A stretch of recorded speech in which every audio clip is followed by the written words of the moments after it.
Small business owners know cutting costs without cutting quality is tough. How do you trim expenses without hurting your business? Easy. Get Spectrum Business. Call 888-489-2212. Switch to Spectrum Business and you can get the best internet and phone services for half of what you're paying today. Cutting costs can be easy when you get Spectrum Business. Just call 888-489-2212. Restrictions apply. Call for details. Do you have a mortgage with mortgage insurance? If you do, then you're probably paying every month for mortgage insurance that you don't need. Your home has likely appreciated in the last year. So call Owning at 833-2-OWNING or go to owning.com to see if Owning can refi you out of this needless and useless expense. For example, if you have a $400,000 FHA mortgage, you're paying approximately $2,100 a year, every year, to protect your lender, not you. Does that make any sense? Call Owning at 833-2-OWNING and you can find out in a few minutes whether Owning can get you out of this useless insurance without cost or obligation. Call Owning at 833-2-OWNING or go to owning.com. NMLS 2611, licensed by the Department of Financial Protection and Innovation under the California Residential Mortgage Lending Act, subject to credit approval. That's 833-2-OWNING or go to owning.com.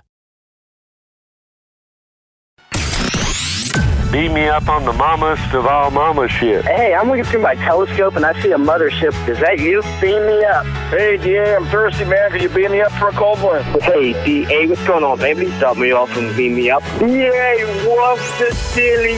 Oh, permission to get in that mothership. Is my window seat still available? Beam me up. What's going on, DA? Hey, man, I need you to do me a huge favor. My coworker's a jerk. So just beam me up, man. Get beamed up. Everyone else has. It's DA on CBS Sports Radio. And we come to you live from the Rocket Mortgage Studios. Want to see your loan options, adjust payments and closing costs online in real time? Well, Rocket can.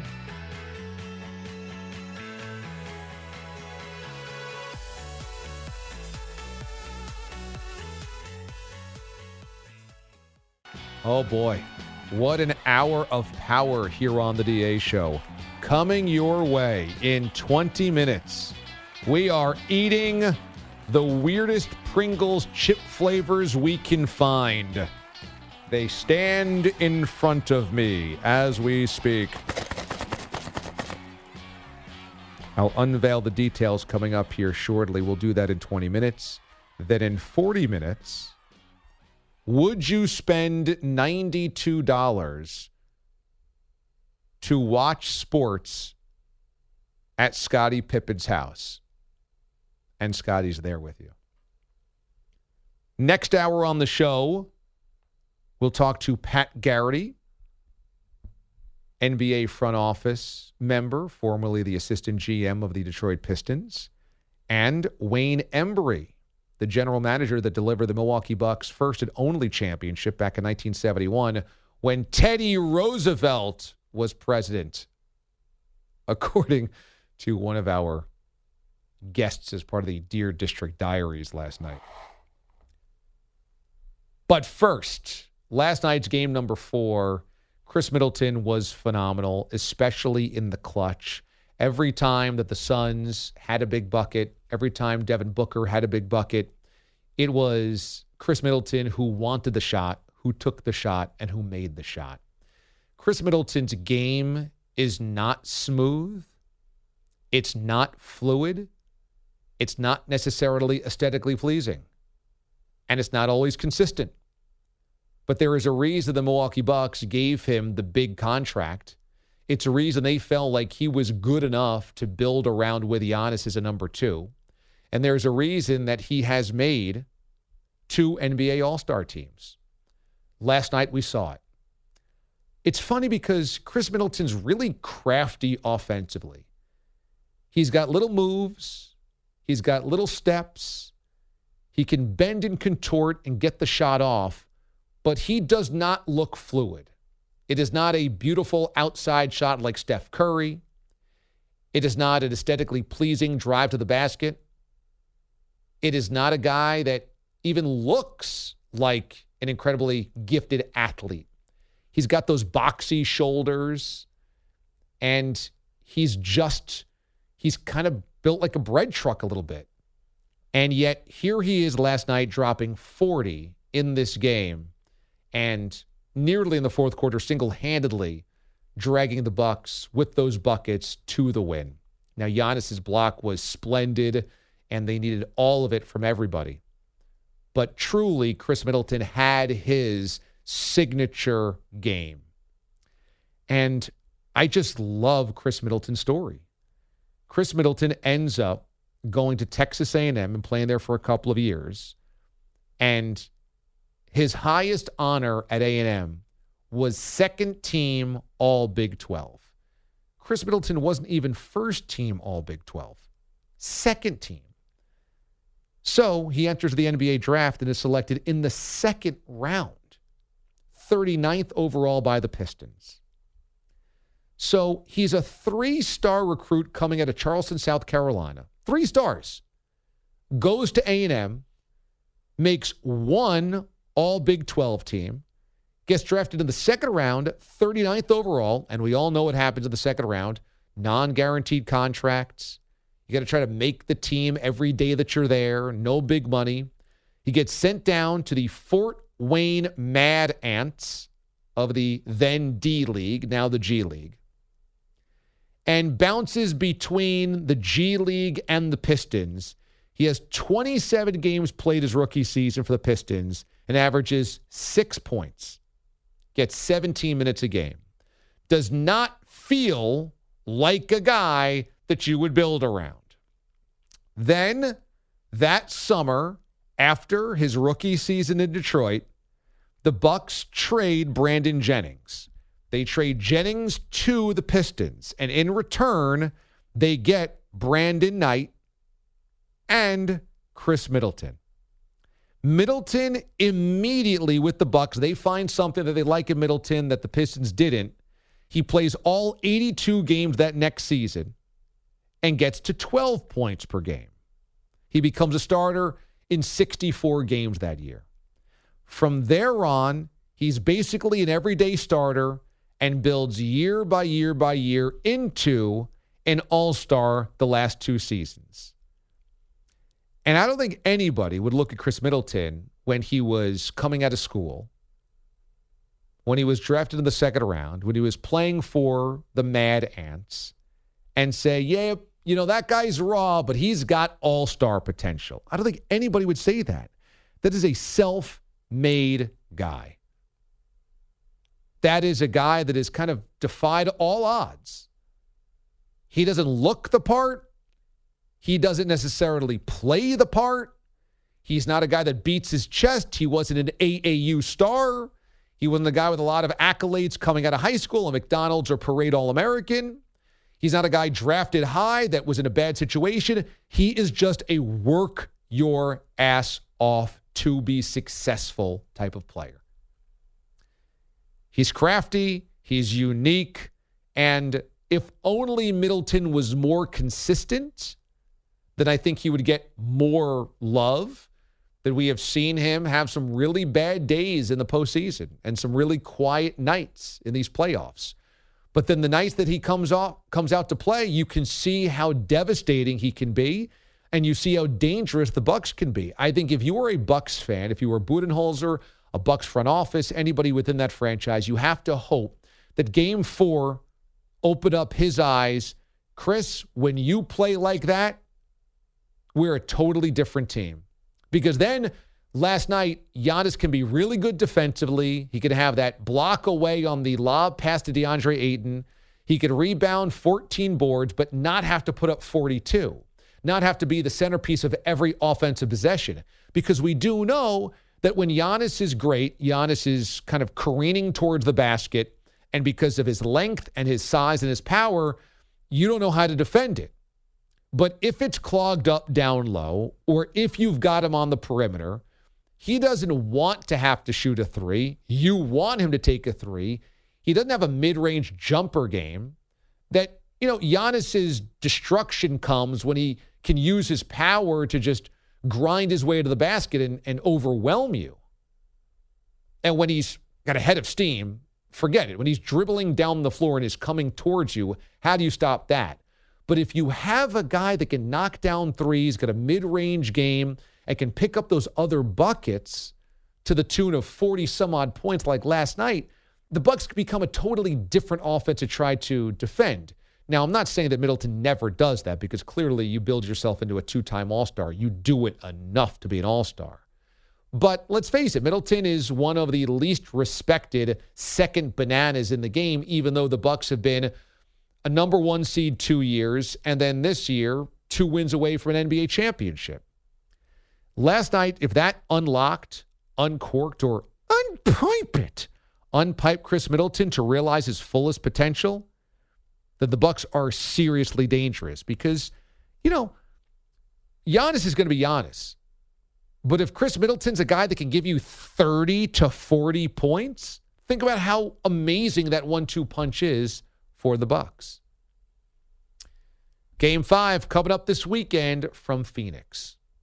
Now, I don't know if you remember this, but a couple of weeks ago, we were discussing the early goings of the Bucks in the Atlanta series. And because the Bucks had just defeated the Nets, Mraz was still salty, and I was angry because I felt Mraz was not giving the Bucks enough respect. And this was early in the Hawks series. And now here we are 2 weeks later, and again the Bucks have proven themselves to be resilient, have a big heart, etc. Let's play this clip from a couple of weeks ago. The fact that they needed everything in the tank in a Game 7 without the 2 net stars, and for being 2-2 in this series versus Atlanta with Trae Young missing a game and a half. Sure, but I'm not going to criticize the Bucks for winning a Game 7. Like, that's, again, where we just, as a sports society, we suck so bad. Like, there's you and then half of our listeners that want to criticize the winner. The winner!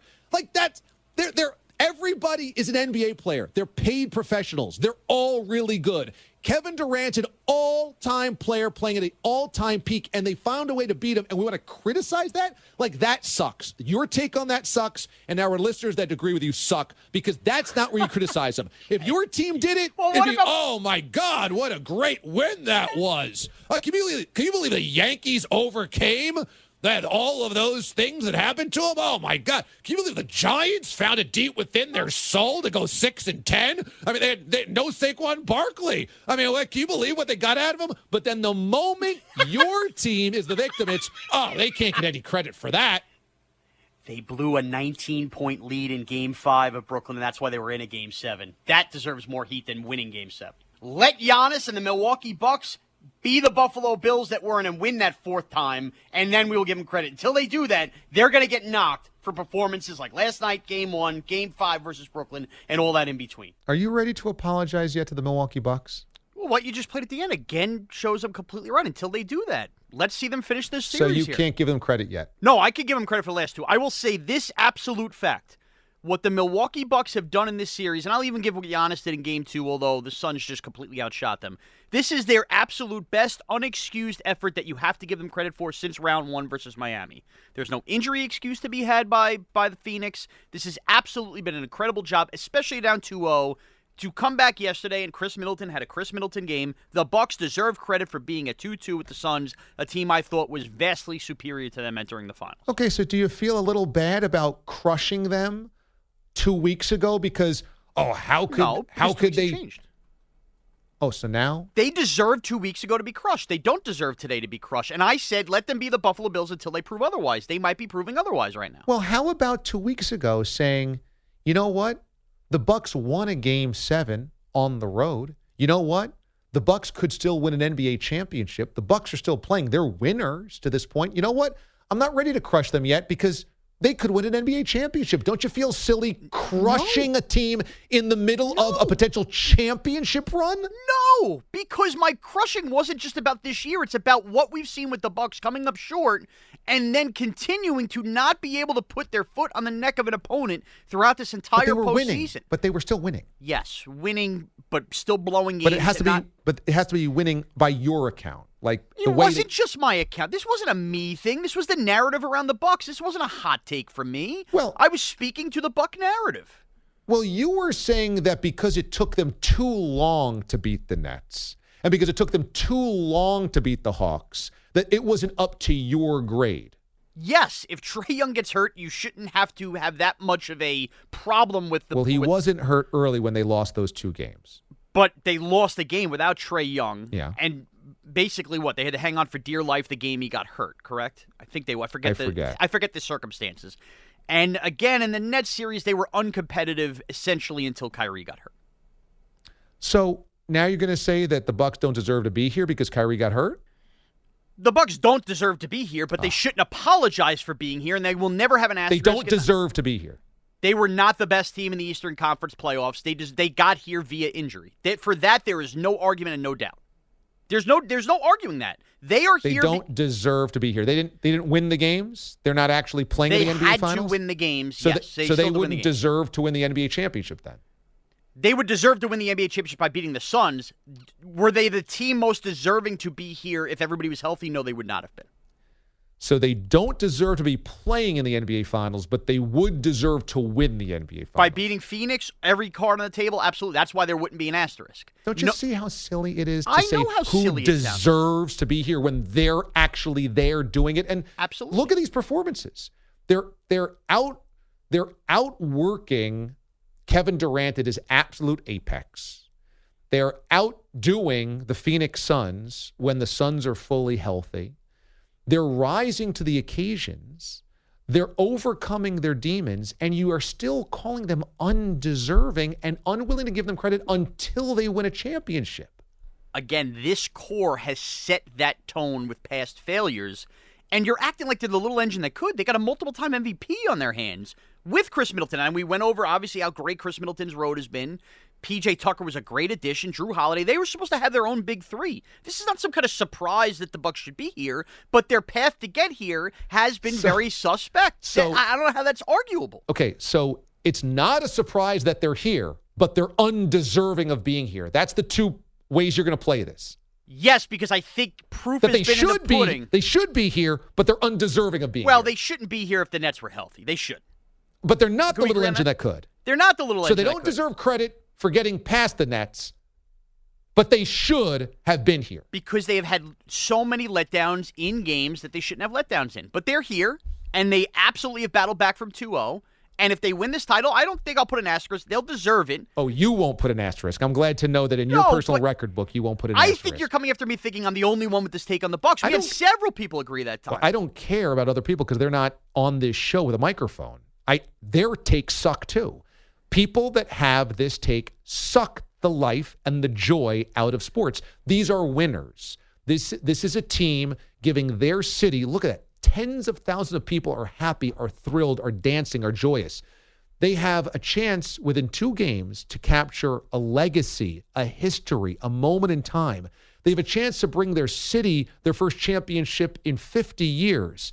They have a wonderful player with the best attitude in Giannis. They have an unbelievable story in Chris Middleton. They're rising to the occasion. They've done all the things right to this point in time, and yet still you would say, but they didn't do it by my definition of success because the team that they played was injured or they didn't do it in a quick enough amount of time.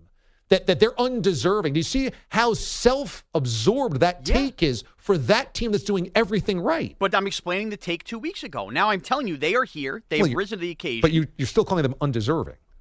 I meant they were undeserving in their path to get here now. But now that they are here, enough time has passed, the dust has settled, and they are proving that maybe some of those injuries weren't going to be an excuse. If they go up against this Phoenix team that I don't think they're better than and go win, that completely then changes the narrative of saying, well, how could you assume that Kyrie was hurt and yada, yada, yada. All those things I'm talking about, you get to rewrite all of those question marks by beating the Suns here because the Suns are fully on the cards on the table here, and it would prove that, you know what, then maybe you can't just assume those things. That's what I'm trying to tell you. The take can change from 2 weeks ago, which is exactly how I finished that take when I said, let them not be the Buffalo Bills before we do this. You were saying 2 weeks ago we should assume to write them into greatness when their past recent history tells us we shouldn't. I didn't say assume that they're going to go into greatness. Well, you said they didn't deserve to be criticized when they did. I said, why would you not focus on the winning since they're the winners? Why would you still tear down the winners? Because they're not winning by our definition of proper winning. Because you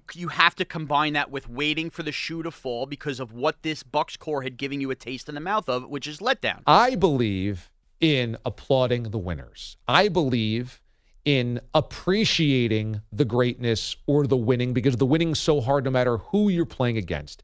And other people are just haters. And that's what you do with every team that's not your team. You hate on them. You trash every team that has ever beaten your team. And they beat the Nets. They beat the Nets. And so they're undeserving. But you know what? Just the fact that they're 2-2 in this series suggests that even with Kyrie, maybe they would have been able to beat the Nets. I just said. Even at 2-2, though, but you need them to actually win the championship. But hold on. We all do this. You wanted the Cubs to suffer more before winning that World Series. But not because they beat the Mets. No, but there was That's because I assumed they were going to win 5 more championships. It wasn't because I hated the Cubs. All right, but still, you really were. You're saying I'm pouring haterade on teams that aren't my own. I've seen you melt down about the Patriots. Well, because the Patriots have won 1,000 championships, and I felt at some point in time that run had to end so that other franchises could enjoy the same taste of success. And for the Cubs, I rooted against them because I wanted the Indians, as long-suffering Indians fans and a city as well, to enjoy a taste. But for you, you're just bitter because they beat your team and you can't give them credit. That is not why I was bitter. That was not why I was bitter. They had nothing to do with the Nets the last couple of years when they were let down. I've seen you and Mike Biseglia, who are both super fans of the Nets on Twitter, say that you can't even watch the playoffs because the Nets aren't in it. You've actually said this on Twitter. He said that. And you said it's been tough. It's been tough. Yes, it's tough when you think that your team was going to beat it. Doesn't mean I'm not watching. Of course, when your team gets eliminated, so you don't think you're somewhat bitter if it's been tough to watch this brilliant, beautiful NBA playoffs? No, because if you knew me well enough, I have always loved this narrative, and this is probably the worst narrative I've ever had. If my team is going to lose, I want them to lose to the eventual champion because that gives me the best excuse for why my team lost. So then why has it been so tough to watch the Bucks? It's been tough not to watch the Bucks, the playoffs in general, knowing, wow, this could have been our taste. We thought this was going to be our taste. We're going to get to a parade. It's not a Bucks thing. It's just more of these next 3 weeks, I envision these being glory weeks for my favorite team. So you don't think any part of your resistance to giving the Bucks credit, a city that you would love, a town that is built for you, pork and cheese and beer. Literally, it feels like I was made in Milwaukee. Absolutely. A franchise that has never had a winner for years and years and years, which you claim that you tend to support fan bases that are long-suffering. Absolutely, as are the Suns. That you would at this point say they're undeserving, has nothing to do with that the Nets were your team. No, and has everything to do with how the Bucks got here and what their past basically collapses have felt like.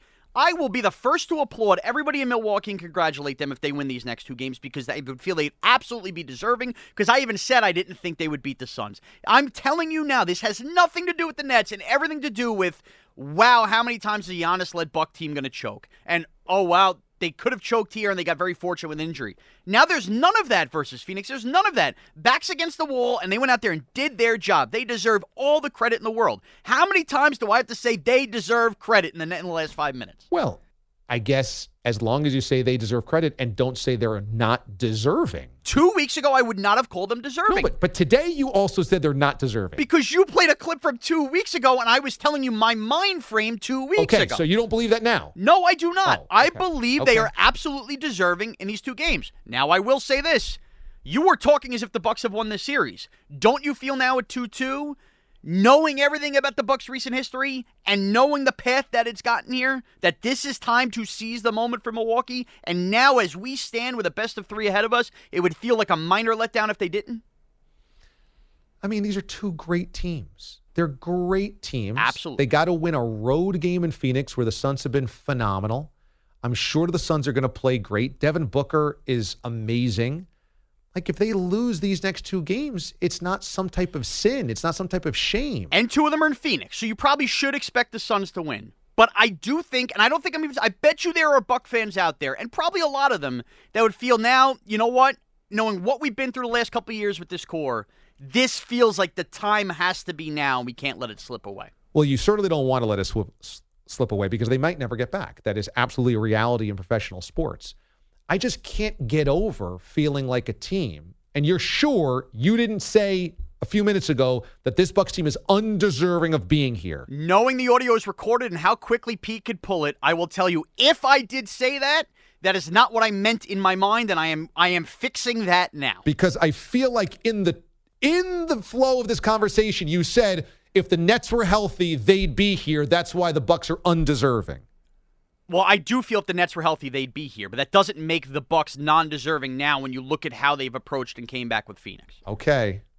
And you know what? You can pull the tape all you want. Maybe I did say it, and maybe I sounded like an idiot. But it wouldn't be the first time nor the last time. I want it on record. But you don't mean that. No, I meant my mind frame because you pulled a clip from 2 weeks ago of how I felt. I don't change the way about how I felt 2 weeks ago in that moment. I am telling you now 2 weeks later how I am differently looking at the Bucs because of the way they've handled this NBA Finals. Okay, so you would say that the Milwaukee Bucks deserve to be in the NBA Finals. Yes. Okay. That's the most important piece of this. Can we have a chip now? When we come back, look at these delicious Pringles canisters next to me. We taste test Wendy's spicy chicken flavor, rotisserie chicken flavor, and pineapple habanero. Watch on YouTube at the CBS Sports Radio channel there. It's live. CBS Sports Radio channel on YouTube. We will do it next. DA, CBS Sports Radio. Small business owners know cutting costs without cutting quality is tough. How do you trim expenses without hurting your business? Easy. Get Spectrum Business. Call 888-489-2212. Switch to Spectrum Business and you can get the best internet and phone services for half of what you're paying today. Cutting costs can be easy when you get Spectrum Business. Just call 888-489-2212. Restrictions apply. Call for details. Hey, Gary, how are things? Things are great, but I crushed my mortgage payment with owning without even leaving my couch. I got a no closing cost refi at a great low rate, and owning did it all in less than 3 weeks. It was easy, no muss, no fuss. Be like Gary. Call owning at 855-5-OWNING and crush your mortgage payment with today's 15-year fixed refi at 1.99% rate and APR with no closing costs. None. Zero.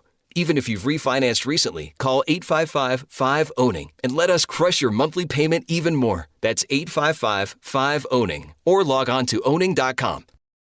NMLS 2611, licensed by the Department of Financial Protection and Innovation under the California Residential Mortgage Lending Act, subject to credit approval. Call 833-852-6464 for terms and conditions. You can crush it too with a 15-year fixed 1.99% rate and APR with absolutely no closing cost.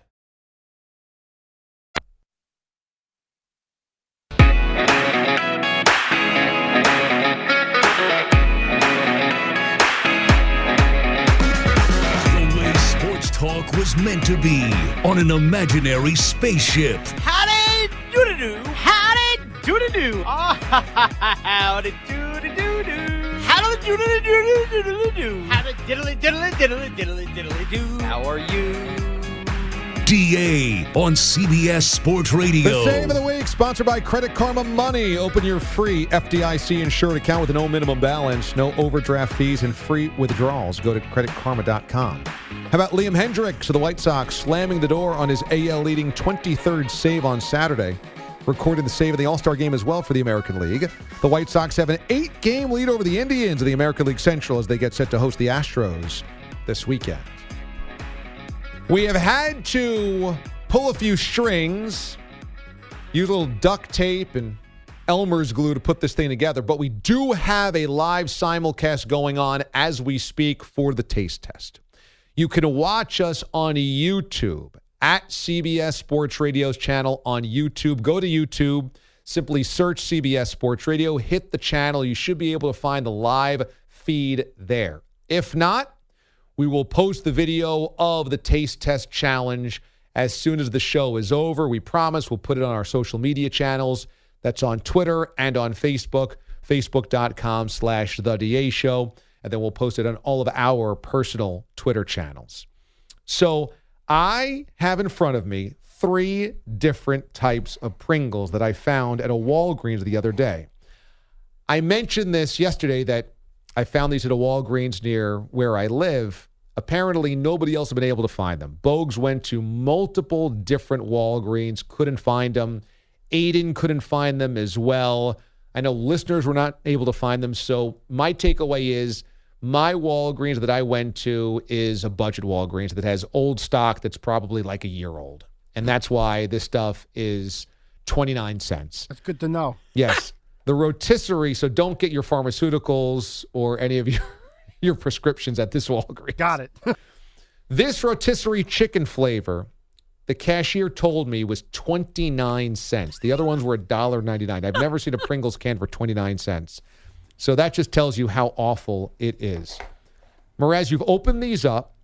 Have you taken a whiff of any of these cans? Yes, I would say that the mango habanero was the most pungent smelling. It smelled fruity. It smelled like vacation.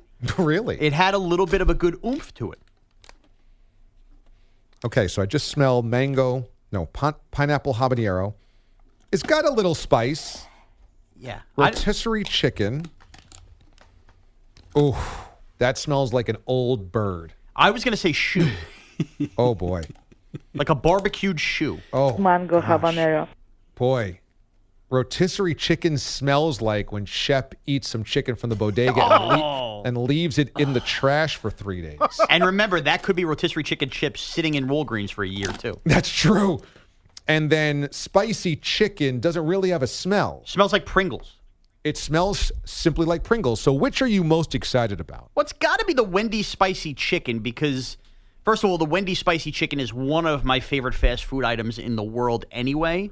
So if you get a chip to emulate that smell, like if you gave me a Big Mac chip, I'd be psyched too. Okay. So for that, I'm of course I'm into that. Rotisserie chicken, I have a feeling they're just giving you whatever seasonings on the rotisserie chicken and throwing that on a chip. And I feel like I've been there, done that with spice and fruit chips. So I kind of feel like I know what I'm getting with the pineapple habanero. All right. Pete the Body, cue the music. Okay, so I think we should start off, all three of us, with the wavy pineapple habanero, okay?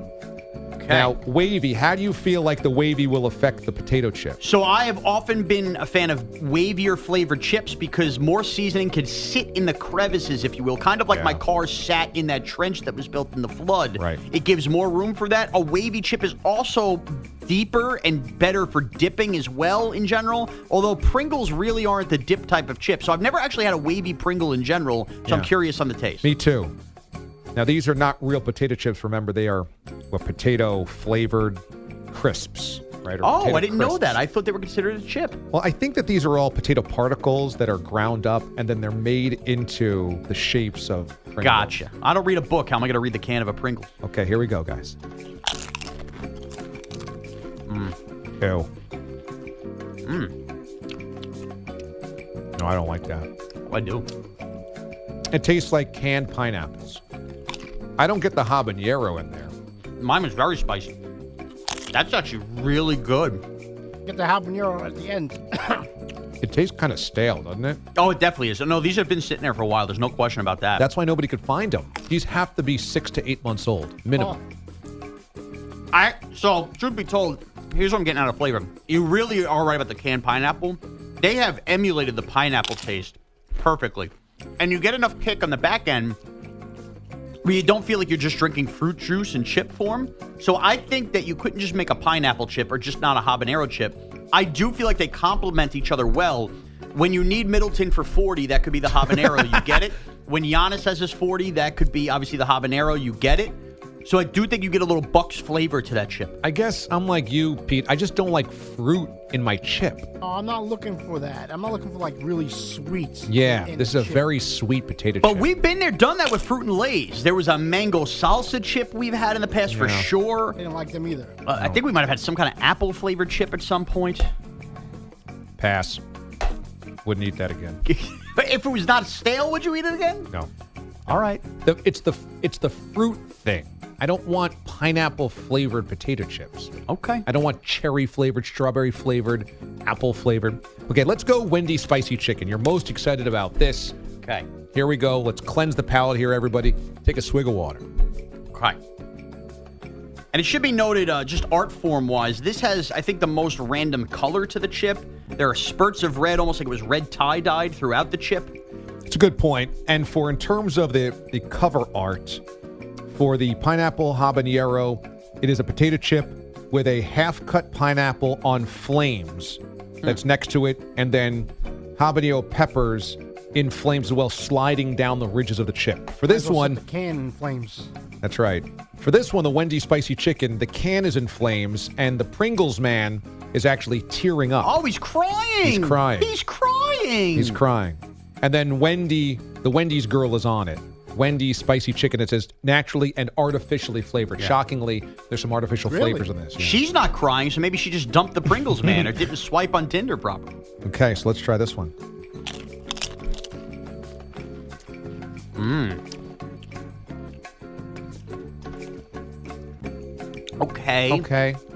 Okay. So it doesn't. It's not bad, but it doesn't fully emulate the spicy chicken sandwich deal. It's got no bot. It's just spicy. It doesn't have enough body. It has the spices of the spicy chicken sandwich. Right. You're biting into this chip and you're actually missing the chicken. Yeah. Yep. I don't hate the chip, but I'm not. Like, there needs to be some kind of moist breast exploding here. Like that. Moist breast exploding. It's actually a disappointment because it gives you just enough of a taste of a Wendy's chicken sandwich without the satisfaction of the Wendy's chicken sandwich. So just to take you through my mental state, I bite into this and I'm getting like a little bit of that cheese, the Asiago they usually do on the Ranch Chicken Club there. I get a little bit of the ranch dressing, so you're not getting the chip. But when you hit the spices that you're getting here you're expecting to bite into your mouth. And I get that white breast that just falls apart and comes into my mouth, and it's juicy, and your flavors dance. And then those moisture pellets electrify the spicy pellets that are already in your mouth.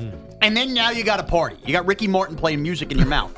And you're missing that. This chip is a tease. Yeah. It's a tease. Yeah. It's a girl that knows all the right angles on Facebook, and then you see her in person like, oh, what happened? I actually think it's a pretty damn good chip.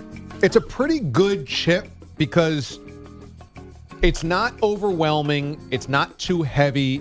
It's not. You can eat a lot of these, but it's going to leave you it's going to leave you wanting. I'll tell you where it works advertising-wise, because now I feel disappointed and I want to go get a Wendy's spicy chicken sandwich. So it's inevitably going to be my lunch route on the way home. Yeah. And so they've done their job there. And they got the nice-looking chicken sandwich on that can. And I'm going to need to be satisfied for what I was missing now this morning. I could see you, though, housing an entire canister of these. Oh, there's no doubt. But, I mean, that honestly goes for any flavor. Okay. Well, that passes. It's serviceable. All right, cleanse the palate one last time. All right, finally, rotisserie chicken. Now, this has the art is a rotisserie chicken getting cut with a big butcher's knife and a chip coming out of the chicken. That's a good logo. It's better than the All-Star Game jerseys from this week. Shockingly, this also says artificially flavored. If you were wondering if there were natural rotisserie chicken flavors in this. They just lay the potato chips there as the juices drip on it. Pringles organic rotisserie chicken. Chips. Organic. Free range. Whole Foods. Let's try these. Oh my God. Oh my God, these are awful. I'm not even doing a second. Oh my God. Oh. Not even worth a quarter. Oh my goodness. Oh. I feel like I just kissed my dog after it licked the turkey pan on Thanksgiving.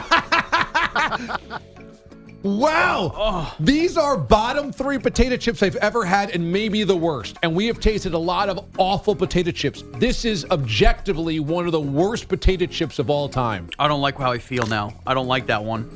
I don't like that one at all. It tastes like dog food. It does. I'm telling you, I know Eli on Thanksgiving night when he comes up and licks me, and that's what I'm getting. And it even tastes like his breath. Yes. More turkey than chicken, too. But that's the thing. Yeah. You know that. Oh, it's terrible. And by the way, God. Can I just say, this is why Robin the 321, as great a listener as he is, sucks sometimes as a person. He said this was okay. Oh, it tastes like barbecue chips. Rob, what barbecue chips are you getting them from? Foot Locker? I mean, my goodness, they're terrible. Oh, geez. This is terrible. This really is a terrible tasting chip. Oh. No wonder this was 29 cents. No wonder nobody bought this. And it ain't organic either. Oh. It's overwhelming. Yeah. It's not subtle. You need to scale that back a little bit if they want to make it work. But the flavor itself, who in their right mind is in some type of taste test facility and goes, yeah, this'll work? I'm getting more of the Wendy's chips because I can't go out on that note. Oh, my God. Ew. That's awful. Oh, God. This really does taste like, you're right, the bottom of a turkey pan. Oh. It's like when the turkey gelatin starts coagulating after Thanksgiving. Oh. And then it might get on like your string beans or something. Oh. That's what this tastes like. This is so heinous. Oh. Rotisserie chicken flavored Pringles. Oh, God. I don't even want Thanksgiving this year now. Oh. This should be sold as turkey gravy. Yeah. It's more of a turkey gravy and a really disgusting version of it. Oh. Awful. All right. And thus concludes our taste test. Oh. AB has our headlines. Good morning, Bogues. So I went to 6 places looking for these, and maybe half of one was worthwhile. That's right. Half of the Wendy's spicy chicken was worthwhile. Everything else was trash. Interesting. And you had a second one of those rotisserie. I was watching. You had a second one. You went back to that well for some reason. I had to make sure that I was properly taste testing it. Got to finish the game. Our headlines are sponsored by Progressive Insurance, with insurance for cars, home, boat, motorcycles, RVs, and commercial vehicles at 1-800-PROGRESSIVE and Progressive.com. Chris Middleton has had some bad games at bad times, like scoring just 11 as the Bucks lost Game 2 of these finals in Phoenix, but he's also had some good games at good times, like Game 4 last night. Here's Middleton against Bridges. Middleton, mid-range 2 for the lead. Good! Middleton! 101.99 bucks. 90 seconds to go in the game. 34 for Middleton. That's Ted Davis on Bucks Radio. Middleton in the process of scoring 10 consecutive points over 2 minutes late in the fourth. He had 14 total in that final period, 40 for the game to drag the Bucks to a 109-103 win and a 2-2 series. Giannis, 26 points, 14 rebounds, 8 assists, and that historic block. And with 1:15 to go, Giannis denying DeAndre Ayton above the rim an alley-oop that would have tied the game. The Suns had another chance to get even, but Chris Paul committed his 5th turnover, dribbling the ball off of his foot. Phoenix 17 total turnovers, leading to 24 points. Paul had 5 of them, scoring just 10. Devin Booker put up 42, but missed 5 minutes of that fourth quarter after getting his 5th foul. So he and the Suns go home now in a 2-2 series. Game 5 is Saturday night. British police have arrested 4 for online racist abuse of the 3 black English players that missed PKs in Sunday's Euro 2020 finale. Police are still compiling info from social media companies, so more arrests are likely. Round 1 of the Open Championship at Royal St. George's, Jordan Spieth and Louis Oosthuizen now share the lead. They are both 5 under. Late in their opening round, Brian Harman, Mackenzie Hughes, 1 shot behind them. And the WNBA All-Star Game had a little more juice, like Pete likes it, than usual. Team USA playing non-American and or non-Olympian All-Stars. And that team, WNBA, got the win, 93-85 in Vegas. Arike Ogunbowale named MVP after a game-high 26. Guys, back to you. Thank you, Bogues. Great job. Sorry you weren't here to enjoy the festivities, but probably for the best. Right now, Mraz is kind of sweating and looking really sick. I don't feel right after that. I don't. When we come back, would you spend $92 to spend the day with Scottie Pippen? DA, CBS Sports Radio. This year like last year, the best is right here on CBS. It's the DA Show on CBS Sports Radio. 51 minutes past the hour. DA with you here on CBS Sports Radio. Thanks so much for joining us. A little reminder that the DA Show each and every morning is available on hundreds of affiliates nationwide and north of the border, but also on Sirius XM Channel 206. And you can tell your smart speaker to play CBS Sports Radio. And if it's not finding it, you can tell it to play CBS Sports Radio presented by Odyssey. Hopefully that'll find it. If that doesn't work, Maybe you just want to use the ticket in Boise. I don't know. I'm just saying. Throw 'em a bone. KTIK, Boise. You know that they take our full 4 hours of the show. So, Scottie Pippen's renting his home on Airbnb. And you can watch the Olympics there in his home theater. And I believe you get to stay the night, right? It's a night. Yeah, and I don't know if it's because you get multiple games. So I don't know if you stay all 3 nights or it's 3 different people. Well, I think that you get one night for 4 people. So I think there's 2 bedrooms. And it's $92 per night in his mansion. Now, I don't know if you get the whole run of the entire mansion because apparently it's a 5-bedroom mansion. So maybe there's a wing that you get that's cordoned off from the rest of the house. I'm not sure. If you get the entire mansion for $92 a night, that's an absolute steal. An absolute steal. If you've ever looked at Airbnb prices, that's a good price for a hotel, let alone a really nice hotel, let alone an Airbnb that's a mansion. You never find that rate. Right, but then I also feel like you need to have timed out a trip to Illinois perfectly because that would be when you're looking for the Airbnb. Like if I was already going, I might as well just do this at Scottie Pippen's house. We need a place to stay anyway. Seems like it's a dirt cheap price. I thought Scottie was there, but you told me no, he's not at the house. No, the more you read into it, he appears on a screen like Willy Wonka and gives you a virtual introduction to coming into his house. So Scottie Wonka says, welcome to Scottie Pippen's house. Right. MJ didn't tell the truth, that whole thing at the beginning. Right, yeah. Phil Jackson's a racist. Right. Welcome to my home. Gives you the bullet points right into that. And you get to watch the Olympics. Now, I guess they chose $92 for the 92 Dream Team Olympics is what I'm guessing. That would make sense. And there's some type of Olympic tie-in, and I think part of the proceeds go to charity, so that's cool. But I think that, wasn't Scottie bankrupt at one time? I feel like he's selling whiskey now. He's renting out his house for Olympics. He must need wrote a book. He must need some cash coming in. That's distinctly possible and likely, though maybe instead of renting the mansion, you scale back and sell the mansion to get some cash back. I think that they tried to sell it, him and his wife, and they couldn't get their asking price, and so now they're just renting it to randos to watch the Olympics. Yeah, so now they're cheaper than a Red Roof Inn. So would you spend $92? I guess. It would have to be... I wanted to watch the Olympic basketball game to begin with, right? Because that's what you watch the game there. If I planned on getting together with 3 buddies and doing that, and I lived in that area, so why don't we just do this at Scottie Pippen's house? Then I think I would do it. It seems dirt cheap because there's only so many games. So what? There's maybe 5 of these chances to do it? I think he's only doing it for the first round of 3 games, not even the medal rounds. So I think this is dirt cheap. I definitely would do this. If I'm anywhere near Chicago, I'm taking in a Cubs game, going to the Cubby Bear, getting some deep dish. I'm going to go hang out at Pippen's house for the night. That's a cheap rate, $92 for the night. I'll do that. That's great. Small business owners know cutting costs without cutting quality is tough. How do you trim expenses without hurting your business? Easy. Get Spectrum Business. Call 888-489-2212. Switch to Spectrum Business and you can get the best internet and phone services for half of what you're paying today. Cutting costs can be easy when you get Spectrum Business. Just call 888-489-2212. Restrictions apply. Call for details. Do you have a mortgage with mortgage insurance? If you do, then you're probably paying every month for mortgage insurance that you don't need. Your home has likely appreciated in the last year. So call Owning at 833-2-OWNING or go to owning.com to see if Owning can refi you out of this needless and useless expense. For example, if you have a $400,000 FHA mortgage, you're paying approximately $2,100 a year, every year, to protect your lender, not you. Does that make any sense?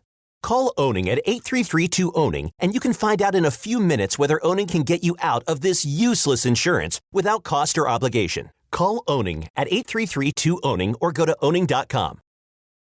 NMLS 2611, licensed by the Department of Financial Protection and Innovation under the California Residential Mortgage Lending Act, subject to credit approval. That's 833-2-OWNING or go to owning.com.